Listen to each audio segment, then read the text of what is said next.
পরকীয়া সৃষ্টি হবে।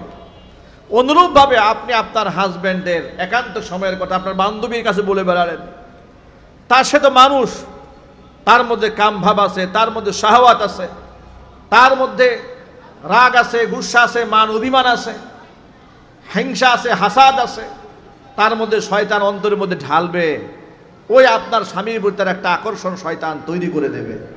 এর দ্বারা ঘরে ঘরে পরকীয়া সৃষ্টি হবে, জিনা ব্যভিচার সৃষ্টি হবে। এই বাস্তবতা কি আমাদের সমাজে আসে না নাই? এগুলো তো আমরা কোনো কিছু মনেই করি না। মানে অন্যের কাছে বলে বেড়ানো এটা তো হালকা বিষয়, বরং নিজের বউকে সাজিয়ে গুজিয়ে অন্যের সামনে উপস্থাপন করা এই সমাজের অনেক লোকরা ক্রেডিট মনে করে। বিভিন্ন বিবাহের অনুষ্ঠানে, বিভিন্ন ফাংশনে নিজের বউকে খুব সুন্দর করে সাজিয়ে গুজিয়ে পার্লারিং করে হাজার হাজার পরপুরুষের সামনে উপস্থাপন করা গৌরবের মনে করছে। সোশ্যাল মিডিয়া খুলেছে, অনলাইন অ্যাক্টিভিটিস নাম দিয়েছে, নিজের বউয়ের পিকচার শুধু নয় ভিডিও করে করে অসংখ্য মানুষের সামনে উপস্থাপন করছে। কাল কিয়ামতের ময়দানে এই ব্যক্তি আল্লাহর আদালতে কি জবাবদিহিতা করবে বলেন আপনারা? এখানে আমার যে সমস্ত গার্জিয়ানরা বসে আছেন, অত্যন্ত বিনয়ের সাথে অনুরোধ করব, নবী করিম সাল্লাল্লাহু আলাইহি সাল্লাম বলেছেন, সালাসাতুন ক্বাদ হাররামাল্লাহু আলাইহিমুল জান্নাহ, তিন শ্রেণীর মানুষের জন্য আল্লাহ পাক তারা জান্নাতটাকে হারাম করে দিয়েছেন। এক নাম্বার হচ্ছে মুদমিনুল খামরি, যারা মদ পান করে তাদের জন্য আল্লাহর জান্নাত হারাম। দুই নাম্বার হচ্ছে ওয়াল আকু, পিতা মাতার অবাধ্য সন্তান যারা, তাদের জন্য আল্লাহর জান্নাত হারাম। তিন নাম্বার হচ্ছে ওয়াদাইয়ুসুল্লাযী ইউকিররু ফি আহলিহিল খাবাস, ওই দাইয়ুস পুরুষ, যেই দাইয়ুস পুরুষ তার অধীনস্থ নারীদেরকে বেপরদায় চালায়, ওই দাইয়ুস পুরুষের জন্য আল্লাহর জান্নাত হারাম। কিয়ামতে প্রত্যেকটা পরিবারের যিনি মেম্বার থাকবেন, পরিবারের যিনি দায়িত্বে থাকবেন, পরিবারের জিম্মাদার থাকবেন, তাকে আল্লাহর আদালতে জবাবদিহিতা করতে হবে। শুধুমাত্র ইমাম সাহেবকে জবাব দিতে হবে না, শুধুমাত্র খতিব সাহেবকে জবাব দিতে হবে না, প্রত্যেকটা ঘরের কর্তাকে আল্লাহর আদালতে তার পরিবারের সদস্যদের ব্যাপারে জবাবদিহিতা করতে হবে। নবী করিম সাল্লাল্লাহু আলাইহি সাল্লাম বলেছেন, আলা কুল্লুকুম রাইন ওয়া কুল্লুকুম মাসউলুন আন রাইয়াতিহি, জেনে রেখো তোমরা প্রত্যেকেই দায়িত্বশীল, আপন আপন দায়িত্বের ব্যাপারে প্রত্যেককে আল্লাহর আদালতে জবাবদিহিতা করতে হবে। আমি আপনাদের সামনে সংক্ষিপ্ত পরিসরে এই বক্তব্য তুলে ধরার মাধ্যমে এই মেসেজটা দিতে চাই যে যাদের জন্য আল্লাহ পাকের জান্নাত আল্লাহ হারাম করে দিয়েছেন, যে কপাল পুরা তিন শ্রেণী, এর মধ্যে এক শ্রেণী হচ্ছে মুদমিনুল খামার, যারা মদ্যপান করে। এই মদের সাথে, মাদকের সাথে তো আমাদের কোনো সম্পর্ক নাই, ভবিষ্যতে হওয়ারও কোনো সম্ভাবনা নাই। বলেন ইনশাআল্লাহ, বলেন না ইনশাআল্লাহ? মাদক মানে, খামার মানে শুধু মদ নয়, মনে রাখেন, খামার মানে শুধু মদ নয়। খামার মানে হচ্ছে কুল্লু মুস্কিরিন খামরুন ওয়া কুল্লু খামরিন হারামুন, ব্রেনের মধ্যে ক্রিয়া সৃষ্টি করে, মস্তিষ্কের মধ্যে বিকৃতি সাধন করে, এমন প্রত্যেকটা জিনিস সেটাকে খামার বলা হয়। সেটা মদ হতে পারে, সেটা আফিম হতে পারে, হেরোইন হতে পারে, গাঁজা হতে পারে, তারি হতে পারে, এরপরে কোকেইন হতে পারে, যাই হোক না কেন, এই সব সর্বপ্রকারের মাদক ইসলাম হারাম ঘোষণা করেছে। এমন হারাম, হাদিস শরীফে এসেছে, আল্লাহর নবী বলেছেন, মান শারিবাল খামরা, যেই ব্যক্তি মদ পান করবে, লাম তাসিল সলাতুহু সাবা সিনিন, মদ্যপানকারী ব্যক্তির নামাজ 7 বছরেও কবুল হবে না। এর মানে হচ্ছে মদ্যপান করে যদি আল্লাহর কাছে খাস দিলে তওবা না করে, 7 বছর ধরেও যদি যত সেজদা দিবে, নামাজ পড়বে, কোনো নামাজ আল্লাহর দরবারে কবুল হবে না যদি মাদকের সাথে কারো সম্পর্ক থাকে। আল্লাহ যেন আমাদেরকে হেফাজত করেন। আমাদের এই মাদক থেকে বাঁচার দরকার আছে না নাই? আমাদের বর্তমান বাংলাদেশে 2025 সালে ডিএনসি রিপোর্ট অনুযায়ী মাদক সেবীদের সংখ্যা 8.3 মিলিয়ন, মানে হচ্ছে 83 লক্ষ মানুষ মাদকাসক্ত, শুধুমাত্র ডিএনসি রিপোর্ট অনুযায়ী। কিন্তু বাস্তবতা তো কোটির উপরে মানুষ মাদকাসক্ত। আর এই মাদকের বিভিন্ন ক্যাটাগরি আছে। হঠাৎ করে মানুষ মদখোর হয় না, বিড়ি, সিগারেট এগুলা থেকে ধীরে ধীরে ধীরে ধীরে শুরু হয়, এক পর্যায়ে এসে পুরোপুরি মদ্যপায়ী হয়ে যায়। আল্লাহ পাক যেন আমাদের যুব সমাজকে সব ধরনের মাদক থেকে হেফাজত করেন। আল্লাহ পাক আমাদের নারী সমাজকে হেফাজত করেন, জোরে কোন আমিন। এই যে মহিলা মাদ্রাসায় সন্তানদেরকে দেবেন, নিজের মেয়েদেরকে দেবেন, এতটুকু নিশ্চিত থাকতে পারবেন যে আল্লাহর কোরআনের সাথে সংশ্লিষ্ট আমার ছেলে আমার মেয়ে মাদকের সাথে সংশ্লিষ্ট হবে না। ঠিক কিনা জোরে বলেন? বর্তমান বাংলাদেশের ইউনিভার্সিটি লেভেলেও দেখবেন বিশ্ববিদ্যালয়ে মেয়েরা প্রকাশ্যে ধূমপান করছে। বিভিন্ন মদের বারে যাবেন, ছেলেদের সাথে পাল্লা দিয়ে মেয়েরা মদ্যপান করছে, ছেলেদের সাথে পাল্লা দিয়ে মেয়েরা সিগারেট টানছে। এই দৃশ্যগুলো এখন ঢাকা শহরে অ্যাভেলেবল হয়ে যাচ্ছে। কেন হচ্ছে? আমরা আমাদের গার্জিয়ান, আমরা আমাদের সন্তানদেরকে কন্ট্রোল করতে পারছি না। আমরা স্বাধীনতার নামে আমাদের সন্তানদেরকে জাহান্নামের দিকে রওনা করে দিয়েছি। সুতরাং কিয়ামতের ময়দানে এই সন্তানগুলো আমাদের জন্য নাজাতের ওসিলা হতে পারে, এই সন্তানগুলো আমাদের জন্য জাহান্নামে যাওয়ার কারণ হতে পারে। সুতরাং এই ব্যাপারে আমাদের সাবধানতা অবলম্বন করতে হবে। মাদকের সাথে আমাদের ন্যূনতম সম্পর্ক থাকবে না, আমরা বলি ইনশাআল্লাহ। তবে এই ক্ষেত্রে আরেকটা সাবধানতা হচ্ছে এই যে আমি কিভাবে আমাদের সন্তানদেরকে কন্ট্রোল করব। কন্ট্রোল করার কৌশল হচ্ছে আমার ছেলে আমার মেয়ে কার সাথে চলাফেরা করে। হাদিস শরীফে এসেছে আল ইনসানু আলা দীন খালিলিহি, প্রত্যেকটা মানুষ তার বন্ধুর ধর্ম গ্রহণ করে, মানে তার নেচারটা গ্রহণ করে। প্রতিটা মানুষ আপনি দেখবেন আপনার মেয়ের বান্ধবীকে কার সাথে চলাফেরা করে, আপনি দেখবেন আপনার ছেলেটা কার সাথে উঠা বসা করে, সে কি মদ্যপায়ী কিনা, ধূমপায়ী কিনা, বেনামাজি কিনা, চরিত্রহীন কিনা, আগেই কন্ট্রোল করেন। লম্পটদের সাথে সঙ্গ দিতে দেবেন না, কারণ সঙ্গ দোষে লোহা ভাসে। ঠিক কিনা বলেন? আল্লাহ পাক বুঝার তৌফিক দান করেন। এক নাম্বার, মাদকের সাথে আমাদের সংশ্লিষ্ট হব না। এক। দুই নাম্বার, ওয়ালা আকু, পিতা মাতার অবাধ্য সন্তান যারা, তাদের জন্য আল্লাহ পাকের জান্নাত হারাম। আজকে এই আধুনিক সভ্য সমাজে মায়েরা বাবারা খুব নির্যাতিত। সন্তানদের কাছে সবচেয়ে অবহেলার পাত্রপাত্রী হচ্ছে মা বাবা।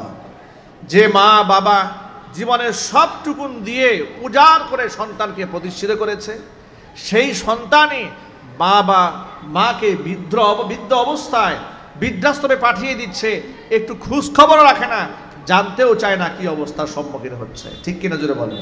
এই বাস্তবতা আছে সমাজে। আল্লাহ পাক আমাদের সন্তানদেরকে এবং আমাদেরকেও দায়িত্বশীল হিসেবে কবুল করেন, জোরে বলেন আমিন। তিন নাম্বার, ওয়ালাকু, তিন নাম্বার হচ্ছে ওয়াদাইয়ুসুল্লাযী ইউকিররু ফি আহলিহিল খাবাস। ওই দাইয়ুস পুরুষ অধীনস্থ নারীদেরকে বেপরদায় চালায়। আমাদের ঘরে আমাদের মেয়ে আছে, মা আছে, বোন আছে, তাদেরকে আমরা বেপরদায় চালাবো না। বলেন ইনশাআল্লাহ? পারবো তো ইনশাআল্লাহ? হাত তোলেন, আল্লাহর কাছে ওয়াদা করেন যে আমরা আমাদের মাদেরকে, বোনদেরকে, মেয়েদেরকে ইনশাআল্লাহ পর্দার জীবন উপহার দেব। বলেন ইনশাআল্লাহ? আল্লাহ পাক যেন কবুল করেন, মঞ্জুর করেন, আমিন। ওয়া আখিরু দাওয়ানা আনিল হামদুলিল্লাহি রাব্বিল আলামিন। মুহাম্মাদান আবদুহু ওয়া রাসূলুহু الذي أرسله بالحق بشيرا ونذيرا وداعيا إلى الله بإذنه وسراجا منيرا. أما بعد فأعوذ بالله من الشيطان الرجيم. بسم الله الرحمن الرحيم. إن الله وملائكته يصلون على النبي يا أيها الذين آمنوا صلوا عليه وسلموا تسليما. اللهم صل على محمد وعلى آل محمد كما صليت على إبراهيم وعلى آل إبراهيم إنك حميد مجيد. اللهم بارك على محمد وعلى آل محمد محمد كما باركت على إبراهيم وعلى آل إبراهيم إنك حميد مجيد محبت زبان ছেড়ে সকলে মিলে কিছুক্ষণ জিকির করুন লা ইলাহা ইল্লাল্লাহ লা ইলাহা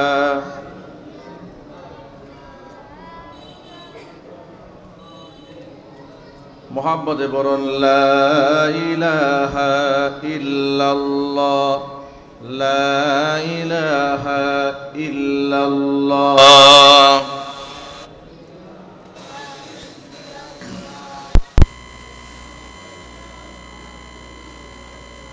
লা ইলাহা ইল্লাল্লাহ লা ইলাহা ইল্লাল্লাহ লা ইলাহা ইল্লাল্লাহ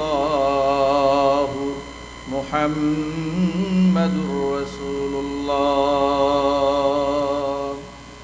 সাল্লাল্লাহু আলাইহি ওয়াসাল্লাম।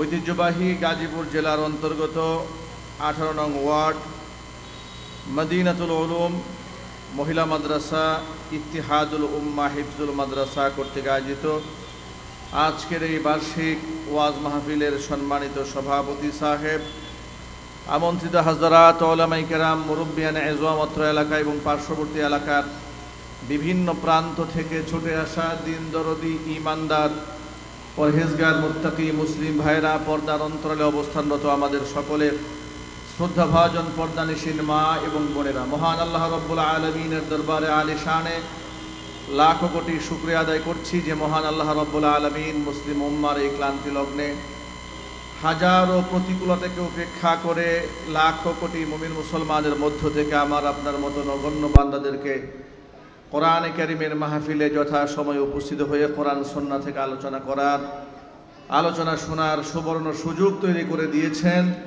হৃদয়ের সবটুকুন ভালোবাসা উজাড় করে মহান রবের শেখানো ভাষায় শুকরিয়া আদায় করছি। জবান ছেড়ে দিয়ে সকলে একযোগে বলছি আলহামদুলিল্লাহ। রব্বানা লাকাল হামদ হামদান কাসীরা তাইয়িবান মুবারাকান ফীহি ইয়া রাব্বি লাকাল হামদু কামা ইয়ানবাগি লিজালালি ওয়াজহিকা ওয়া আযীমি সুলতানিকা। আল্লাহ রাব্বুল আলামিন আজকের মাহফিলকে কবুল করুন। মদিনাতুল উলুম মহিলা মাদ্রাসাকে আল্লাহ তাআলা কবুল করেন। ইত্তিহাদুল উম্মাহ হিফজুল কোরআন মাদ্রাসাকে আল্লাহ তাআলা কবুল করুন।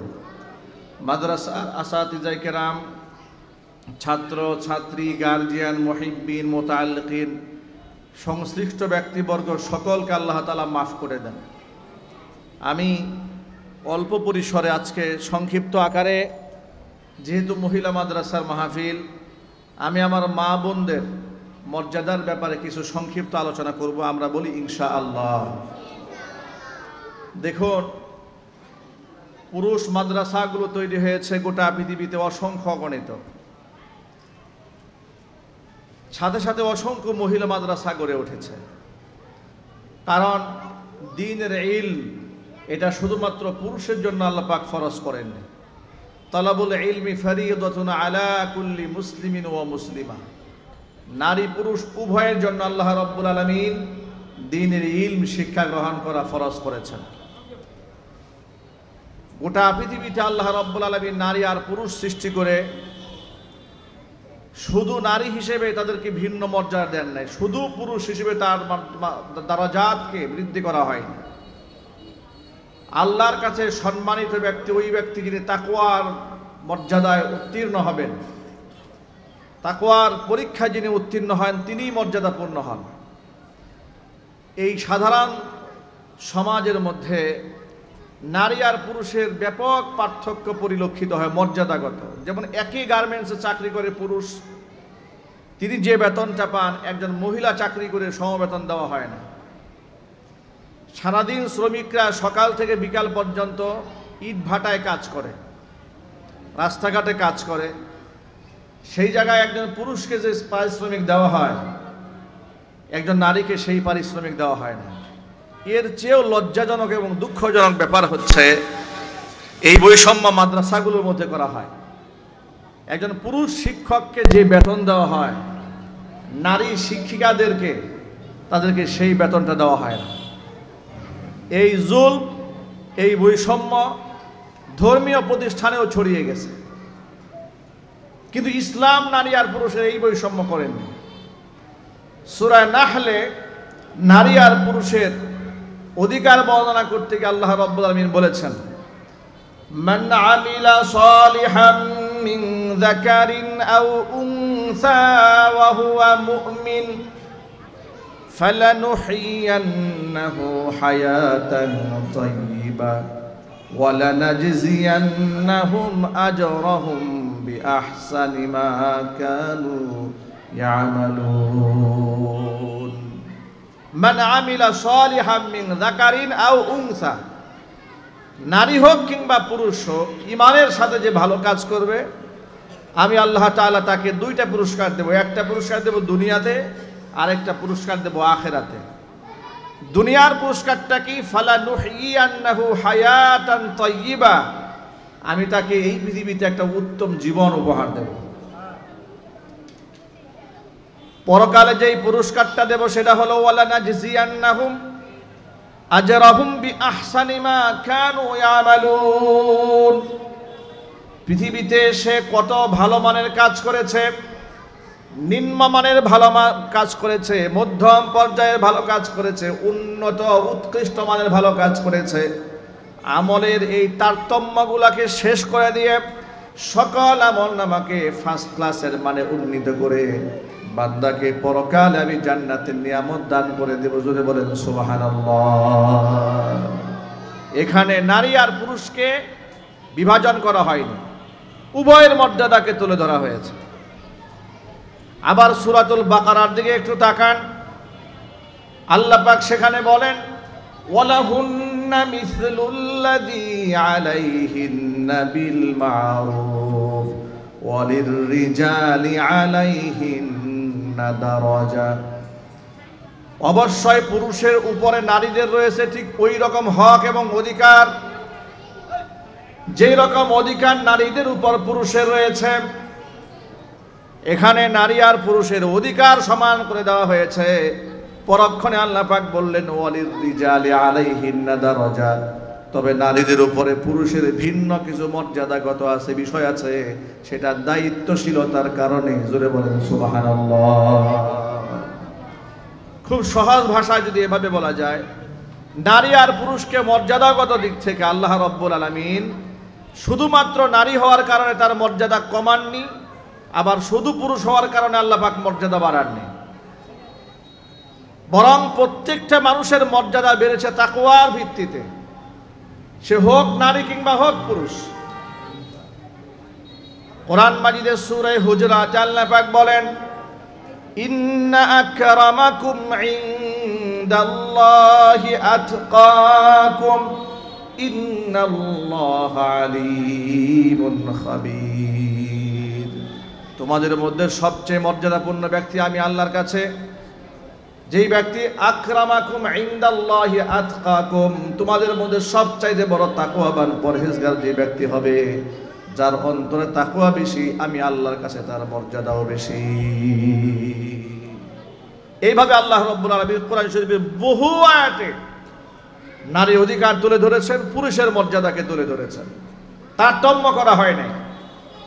নারী এবং পুরুষ যখন স্বামী স্ত্রী হয়ে যায়, উভয়ের মর্যাদা বর্ণনা করতে গিয়ে আল্লাহ পাক বলছেন, হুন্না লিবাসুল লাকুম ওয়া আনতুম লিবাসুল লাহুন্না। তুমি নারীরা হচ্ছে, স্ত্রীরা হচ্ছে পুরুষের পোশাক পরিচ্ছদ স্বরূপ, আবার পুরুষরা নারীদের পরিচ্ছদ স্বরূপ। এখানেও সমান ভাগে ভাগ করে দেওয়া হয়েছে, বৈষম্য করা হয় নাই।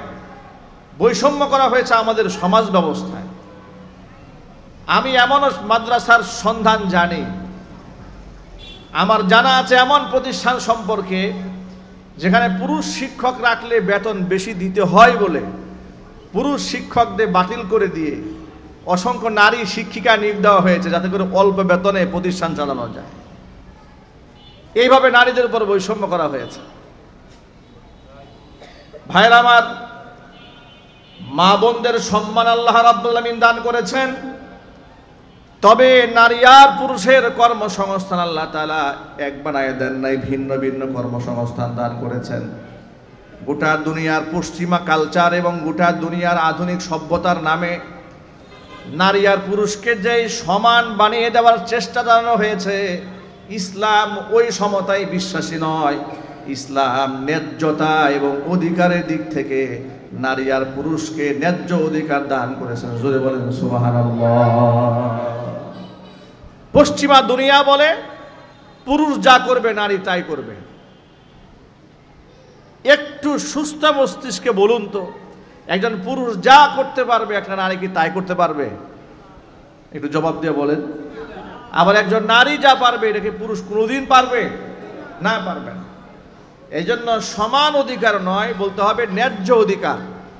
যিনি যতটুকুন প্রাপ্য তাকে ততটুকুন দিতে হবে। পুরুষরা বাহিরে কাজ করবে ঘরের জন্য, ঘরের মহিলাদের জন্য বাহির থেকে রোজগার করে ঘরে নিয়ে আসবে, এটা পুরুষদের দায়িত্ব। পুরুষের কর্মসংস্থান বাহিরে, নারীর কর্মসংস্থান বাহিরে নয়, নারীর কর্মসংস্থান তার ঘরের ভিতরে। কোরআন মাজিদে সূরা আহজাবে আল্লাহ পাক বলেছেন, ওয়াকারনা ফি বুয়ুতিকুন্না ওয়ালা তাবাররাজনা তাবাররুজাল জাহিলিয়াতিল উলা। ও নারীরা, তোমরা ঘরের মধ্যে অবস্থান করো, জাহিলি যুগের মেয়েদের মতো সাজ সজ্জা করে বাহিরে তোমরা বের হয়ে যেও না। এখানে মুফাসসিরিন কিরাম সূক্ষ্ম তাফসীর করে বলেছেন, শুধুমাত্র ঘরের মধ্যে নারীরা থাকবে না, বরং ঘরের মধ্যে থাকা নারীদের ন্যায্য অধিকার। জোরে বলেন সুবহানাল্লাহ। ঘরের মধ্যে থাকা এটা তাদের অধিকার, তাদের হক। নারীদেরকে ঘরের মধ্যে রাখবেন। এখন প্রশ্ন হলো, অনেক বিষয় আছে যে পুরুষকে ভিন্ন ভিন্ন মর্যাদার কথা বলা হয়েছে। যেমন জামাতের সাথে পুরুষরা মসজিদে এসে নামাজ পড়বে, এটা পুরুষের জন্য ওয়াজিব করা হয়েছে। নারীরা ঘরের মধ্যে নামাজ আদায় করবে। আর পুরুষের জন্য নামাজ জামাতের সাথে মসজিদে গিয়ে আদায় করা ওয়াজিব, বাধ্যতামূলক। তিনি মসজিদে গিয়ে জামাতের সাথে নামাজ আদায় করবেন। পক্ষান্তরে নারীরা ঘরের মধ্যে আদায় করবেন। এখন আপনার মনে প্রশ্ন আসতে পারে, তো পুরুষও রাস্তায় রাস্তায় কদমে কদমে সওয়াব পাচ্ছে, তো মা বোনরা সেই দিক থেকে সওয়াবের দিতে কম হয়ে যাচ্ছে, কমে যাচ্ছে। হাদিস শরীফের মধ্যে এসেছে, এক জায়গা থেকে পুরুষরা সওয়াবটা বেশি পাচ্ছে বলে মনে হচ্ছে, কিন্তু এমন অসংখ্য জায়গা আছে আল্লাহ তাআলা নারীদেরকে সওয়াবের দিক বাড়িয়ে দেওয়ার রাস্তা খুলে দিয়েছেন। যেমন একজন মা যখন তিনি তার সন্তানকে স্তন্য দান করে দুগ্ধ পান করায়, হাদিস শরীফে এসেছে, প্রতিটা ফুটার বিনিময়ে মৃত মানুষকে জিন্দা করতে পারলে যে সওয়াব হতো, আল্লাহ পাক মায়ের আমলনামার মধ্যে সেই সওয়াব লিখে দেন। একদিক থেকে কমে যাচ্ছে, আরেক দিক থেকে অসংখ্য সওয়াবের ভাগীদার হয়ে যাচ্ছে। আবার পুরুষের জন্য কবরস্থানে যাবেন, কবর জিয়ারত করতে পারমিশন আছে। নারীর জন্য কবরে যাওয়ার পারমিশন নাই। নারীরা গুরুস্থানে কবর জিয়ারত করতে যাবে না। ঘরে বসেই তারা আল্লাহর কাছে মারহুম আত্মীয় স্বজনের জন্য দোয়া করবে। পুরুষরা কবরস্থানে গিয়ে সালাম করবে, কিন্তু নারীরা যাবে না। নারীদেরকে নিষেধ করা হয়েছে, তার কারণ নারীরা বড় আবেগপ্রবণ জাতি। নারীদেরকে আল্লাহ রাব্বুল আলামিন অনেকগুলা বিষয়ে কন্ট্রোল করে দিয়েছেন, পুরুষের অধীনস্থ করেছেন। কারণ নারীরা আবেগপ্রবণ জাতি। পুরুষ যেমন নিজেকে কন্ট্রোল করতে পারে, নারীরা কবরস্থানে গেলে আবেগ সামলাতে পারবে না। সন্তান কবরের মধ্যে মাদফন করা হয়েছে, যদি তাকে পারমিশন দেওয়া হয়, এমন হতেও পারে মাটি খুঁড়ে সন্তানকে টেনে নারী বের করে ফেলবে। এটা অসম্ভব নয়। এটা কি অসম্ভব? নারীদের যা আবেগ, এটা অসম্ভব নয়। এই যে পুরুষকে তালাক দেওয়ার অধিকার দেওয়া হয়েছে, নারীকে দেওয়া হয় নাই। পশ্চিমা দুনিয়ার কিংবা আমাদের বাংলাদেশের কিছু বুদ্ধিজীবী আছে, তারা বলে এখানে বৈষম্য করা হয়েছে, নারীদের উপর জুলম করা হয়েছে। বরং আমি আমার ভাষায় বলি যে আল্লাহ রাব্বুল আলামিন নারীদেরকে তালাক দেওয়ার অধিকার না দিয়ে নারীর উপর দয়া করেছেন, ঠিক কিনা বলেন? কারণ নারীকে যদি তালাক দেওয়ার অধিকার দেওয়া হতো, এই যে আমরা এখানে যারা বসে আছি, আমাদের ঘরে স্ত্রী আছে, তারা এতটা আবেগপ্রবণ জাতি, যদি তালাক দেওয়ার অধিকার নারীকে দেওয়া হতো তাহলে এই সমাজে কয়টা সংসার টিকতো এটা আল্লাহ ছাড়া কেউ জানে না, ঠিক কিনা জোরে বলেন? সপ্তাহে সপ্তাহে তালাক হয়ে যেত। তালাক দেওয়া তো অধিকার দেওয়া হয় নাই, এতেই তো তার মাথা নষ্ট হয়ে থাকে সব সময়। তালাক দিয়ে ফেলে, নিজেই নিজে ডিভোর্স দিয়ে ফেলে। তালাক দেওয়ার অধিকার দেওয়া হয় নাই, এতেই যদি অবস্থা হয়, যদি অধিকার দেওয়া হতো ভয়াবহ অবস্থা দাঁড়াতো সমাজের। এই জন্য সংসার টিকিয়ে রাখার জন্য বরং নারী জাতির উপর আল্লাহ তাআলা রহম করেছেন যে তাদের উপরে আল্লাহ পাক তালাক দেওয়ার অধিকার অর্পণ করেন নাই। চিৎকার দেবেন আল্লাহু আকবার। এটা আল্লাহ পাকের দয়া। নারী জাতিকে আল্লাহ তাআলা তালাক দেওয়ার অধিকার দেন নাই, কবরস্থানে যাওয়ার অধিকার দেন নাই, বরং নারীরা তালাক গ্রহণ করবে আদালতের মাধ্যমে, কাজীর মাধ্যমে। প্রয়োজন যদি হয় বিচ্ছেদ অবশ্যই তিনি করতে পারবেন, শারঈ উযর যদি থাকে। স্বামী যদি জালেম হয় তিনি তালাক গ্রহণ করতে পারবেন। স্বামী যদি নপুংসক হয় তালাক গ্রহণ করতে পারবেন। স্বামী যদি পাগল হয়, উন্মাদ হয়, অবশ্যই তিনি স্বামীর কাছ থেকে তালাক গ্রহণ করতে পারবেন, কিন্তু নিজের উপর নিজে তালাক দিতে পারবে না। এটাও নারীর উপর আল্লাহ পাক দয়া করেছেন। যদি বলেন সুবহানাল্লাহ। যে কথা বুঝাবার জন্য কথাটা বললাম সেটা হলো, কিছু কাজ আছে আল্লাহ পাক পুরুষদেরকে সওয়াবের দিক থেকে এগিয়ে রেখেছেন, আবার নারীদেরকে পিছিয়ে রেখেছেন। আবার কিছু কিছু জায়গার মধ্যে আল্লাহ তাআলা নারীদেরকে এগিয়ে দিয়েছেন, পুরুষদেরকে পিছিয়ে দিয়েছেন। যেমন একটা মা নারী গর্ভে সন্তান ধারণ করে, পুরুষ কোনোদিন তা পারবে না। 2 মাস তাকে স্তন্যদান করে তার মর্যাদাকে আল্লাহ পাক বাড়িয়ে দিয়েছেন। নারী বাচ্চাকে বড় কষ্ট করে দুনিয়াতে ভূমিষ্ঠ করে, 3টা জায়গার মধ্যে নারীর মর্যাদা অনেক বেশি। মা সন্তান গর্ভে ধারণ করে, একটা কষ্ট যেখানে পুরুষের পারসেপশন নাই। 2 নাম্বার সন্তান ভূমিষ্ঠ করে, কষ্ট করে, এখানেও পুরুষের কোনো দায়িত্ব নাই। 3 নাম্বার দুগ্ধ পান করায় 2 বছর, এত কষ্ট করে মা, এখানেও বাবার কোনো ভূমিকা নাই। আল্লাহ রাব্বুল আলামিন এই 3টা জায়গার মধ্যে নারীর মর্যাদাকে 3 গুণ বাড়িয়ে দিয়েছেন। জোরে বলেন সুবহানাল্লাহ। কোথাও নারীর উপর বৈষম্য করা হয় নাই, বরং অনেক জায়গায় মর্যাদাগত দিক থেকে নারীকে বৃদ্ধি করে দেওয়া হয়েছে। সুবহানাল্লাহ পড়ে। নবী করিম সাল্লাল্লাহু আলাইহি সাল্লামের কাছে প্রশ্ন করা হলো, কিলা মান আবাররু ইয়া রাসূলুল্লাহ। আল্লাহর নবী, এই পৃথিবীতে অজস্র অগণিত মানুষ আছে, এই সমস্ত মানুষের মধ্যে সবচাইতে বেশি উত্তম আচরণ পাওয়ার হককার? নবী জবাব দিয়ে বলেন, উম্মাকা, তোমার মায়ের। কিলা সুম্মা মান, এরপরে জিজ্ঞেস করা হলো তারপরে হককার? বলা হলো উম্মাকা, এরপরেও তোমার মায়ের। কিলা সুম্মা মান, তারপরে কার? নবীজি বললেন উম্মাকা, তারপরেও তোমার মায়ের। চতুর্থবার জিজ্ঞেস করা হলো সুম্মা মান, তারপরে কার? হুজুর বললেন সুম্মা আবার। এখানে নারীর মর্যাদা, মায়ের মর্যাদা কয় গুণ বাড়ানো হয়েছে? 3 গুণ বাড়িয়ে দেওয়া হয়েছে। আল্লাহু আকবার বলেন। আমি হাতে গোনা কয়েকটা এক্সাম্পল আপনাদের সামনে উপস্থাপন করি শুধু এই কথা বোঝাবার জন্য।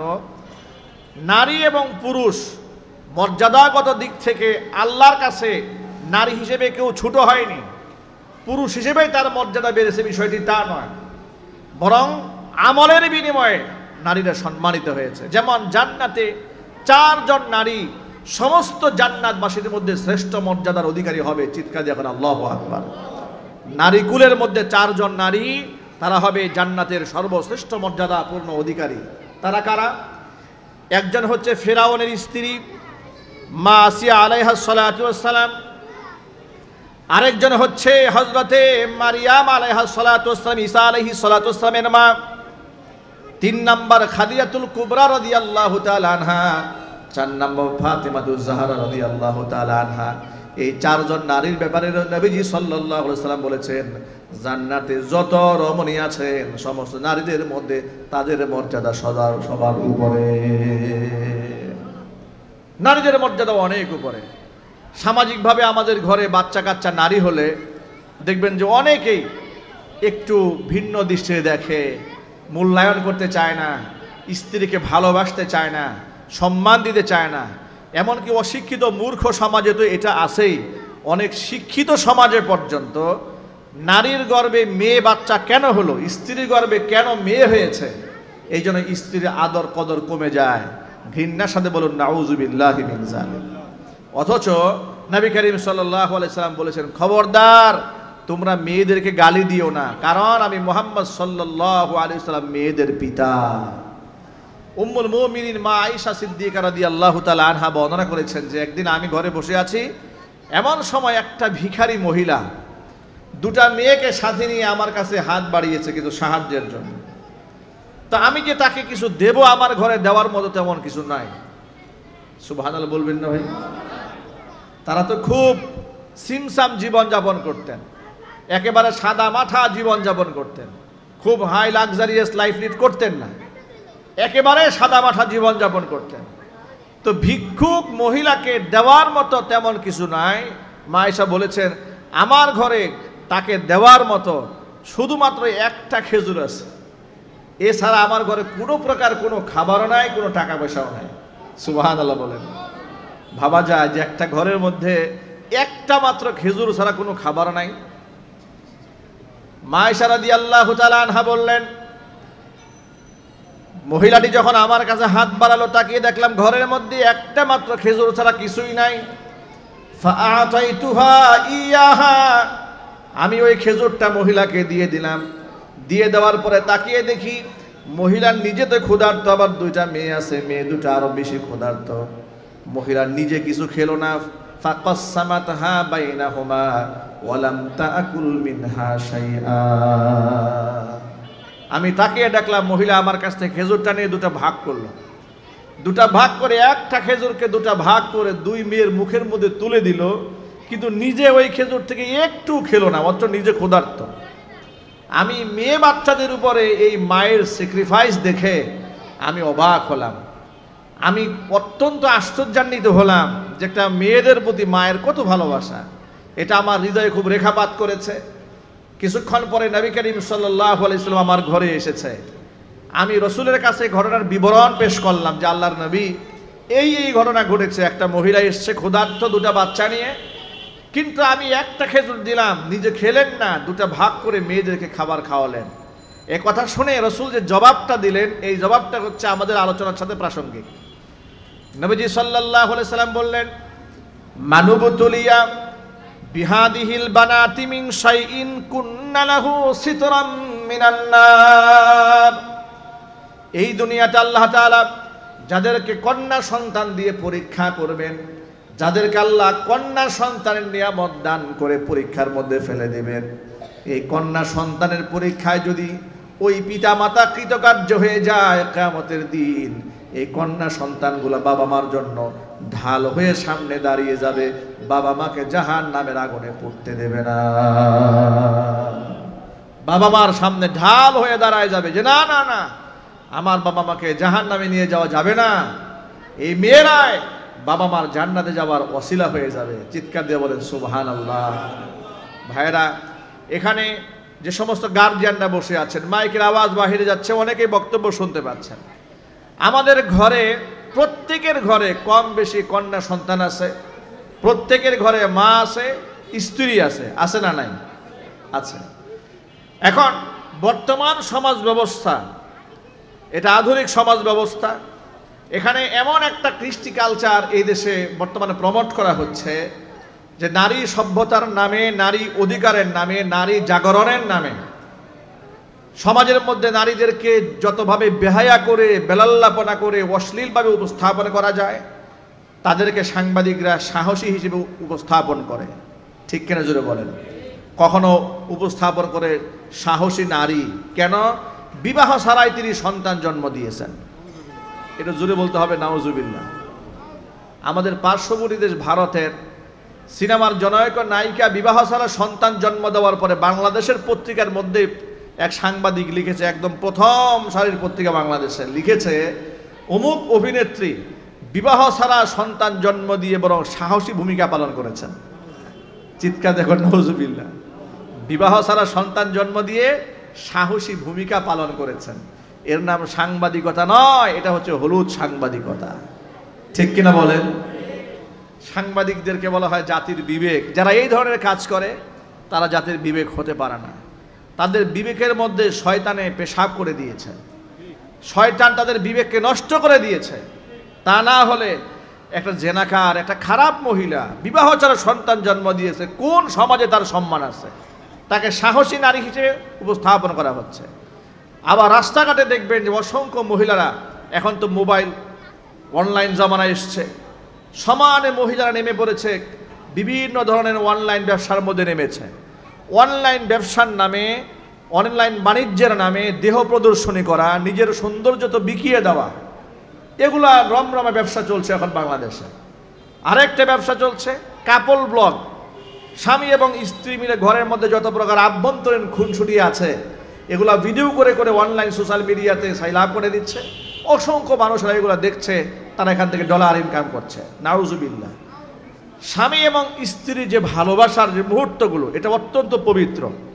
আপনাদেরকে একটা তথ্য দেই, কোনো স্বামী যখন স্ত্রীর দিকে কামুক নজরে তাকায়, আল্লাহ রাব্বুল আলামিন প্রত্যেকটা নজরে সদকার সওয়াব লিখে দেন। চিৎকার দেখুন সুবহানাল্লাহ। এমনকি আরেকটু অ্যাডভান্স করে বলি, হাদিস শরীফে যেটা এসেছে, নবীজি সাল্লাল্লাহু আলাইহি ওয়াসাল্লাম বলেছেন, কোন পুরুষ যদি তার স্ত্রীর সাথে সহবাস করে, এতেও আল্লাহ পাক আমলনামার মধ্যে সওয়াব লিখে দেন। সাহাবা একরাম অবাক হয়ে গেলেন, হে আল্লাহর নবী, সে তো তার শাহওয়াতকে মিটিয়েছে, এখানেও সওয়াব হবে? হুজুর বলেন, হ্যাঁ। সে যদি এটা অন্যায় কাজে ব্যয় করতে গুনাহ হতো কিনা? বলে নিশ্চয়ই গুনাহ হতো। আল্লাহ পাকের নির্দেশিত জায়গায় তার জৈবিক চাহিদা পূরণ করেছে, এই জন্য আল্লাহ পাক তার আমলনামার মধ্যে সদকার সওয়াব লিখে দিয়েছেন। আল্লাহু আকবার বলেন। এমনকি হাদিস শরীফে এসেছে, স্বামী এবং স্ত্রীর মহব্বতটা অত্যন্ত গোপনীয়, এটা কারোর সাথে শেয়ার করতে নাই। এমনকি স্বামী স্ত্রীর ভালোবাসার কথাগুলো পুরুষ তার কোনো বন্ধুর সাথে শেয়ার করবে না, নারীও কোনো বান্ধবীর সাথে শেয়ার করবে না। এতটা আভ্যন্তরীণ একটা ব্যাপার। হাদিস শরীফে এসেছে, দুনিয়াতে যে নারী তার স্বামী স্ত্রীর একান্ত মুহূর্তের কথা বান্ধবীদের সাথে গল্প করে বেড়ায়, যে পুরুষ তার একান্ত স্ত্রীর সাথে সময় কাটানোর বিষয়গুলোকে বন্ধুদের সাথে গল্পের ছলে বলে, এরকম পুরুষকে আমাদের সমাজে আসে না ভাই? এরকম নারীও আমাদের সমাজে আসে না? হাদিস শরীফে এসেছে, কিয়ামতের দিন আল্লাহর আদালতে আমানতের সবচেয়ে বড় খিয়ানতকারী হিসেবে আল্লাহ পাক এই ব্যক্তিকে দাঁড় করায় দেবেন। এই ব্যক্তি হচ্ছে আমানতের সবচেয়ে বড় খিয়ানতকারী। স্বামী স্ত্রীর আভ্যন্তরীণ ব্যাপারগুলো মানুষের সামনে প্রকাশ করে দিয়েছেন, এটা বড় আমানতের খেয়ানত হয়ে যাবে। এই সমস্ত মাসালাগুলো না জানার কারণে দেখা যাচ্ছে স্বামী নিজের আভ্যন্তরীণ ব্যাপারগুলো বন্ধুদের সাথে করে বেড়াচ্ছে, আবার নিজের স্ত্রীও বান্ধবীদের সাথে করে বেড়াচ্ছে।